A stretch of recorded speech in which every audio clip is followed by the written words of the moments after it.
Lumabas si dating Pangulong Marcos sa TV at gumawa ng isang kagimbal-gimbal na pahayag.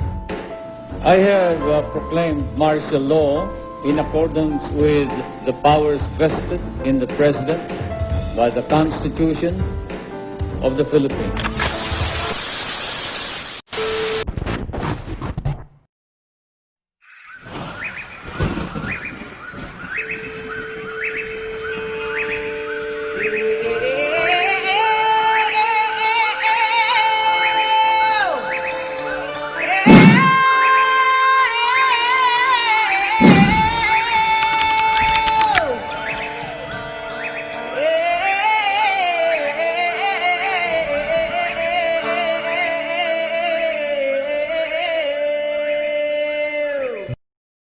Una, kaya, kaya. Una, kaya, kaya. Ay! Una, kaya, kaya.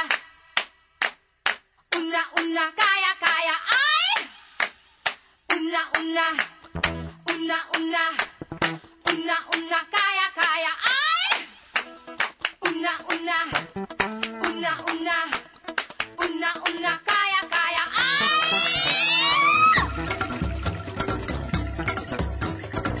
Great things happened in this world during the 70s decade, especially here in the Philippines.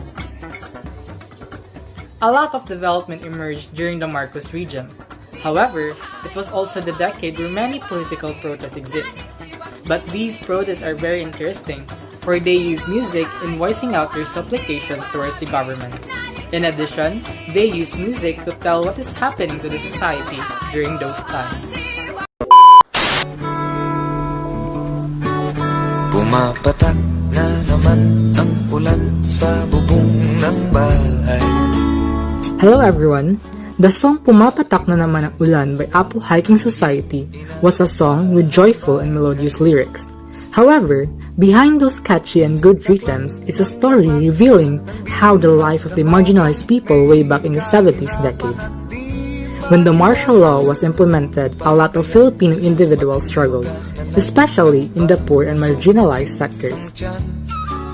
In the lines, pumapatak na naman ang ulan sa bubong ng bahay, di maiwasang gumawa ng di inaasang bagay, reveals the sad reality of how the poor people was disregarded and was not given attention by the government.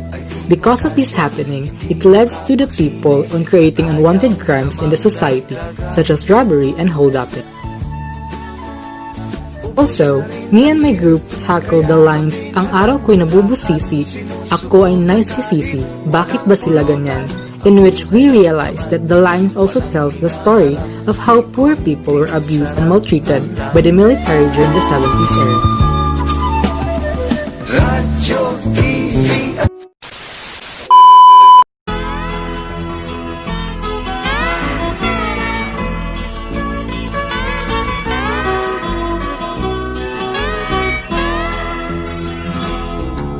Wala ka bang napapansin sa iyong mga kapaligiran?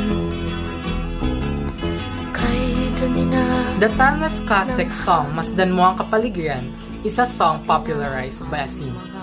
The song reveals how the development during the Marcos regime affects the environment.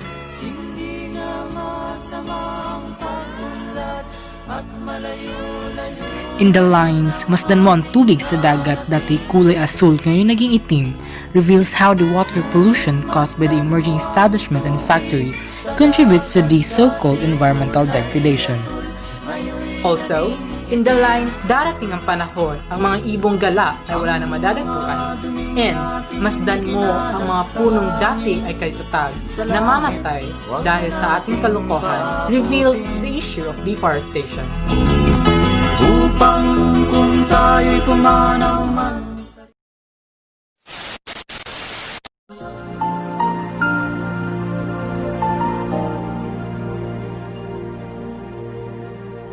Dakilang lahi nasa iyong tangi,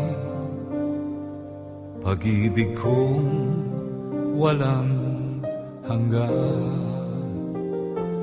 Isinumpa ko, Pilipino. The song Dakilang Lahi, composed by Anthony Castillo way back 1971, was made to tell how Filipinos are longing for freedom. As the martial law was implemented and declared, a lot of Filipinos became the prisoner of its own country. Puso mo ay natayo, muli ang karangan. The line, dugot pawis inalay ko, di ka na maaapi, ngayon o kailanman, pag-ibig ko sa'yo, inang bayan, conveys the story how fearlessly our Filipinos fought for our freedom, in which many lives were offered in order to free our country from the oppression and fraud made by the Marcos administration.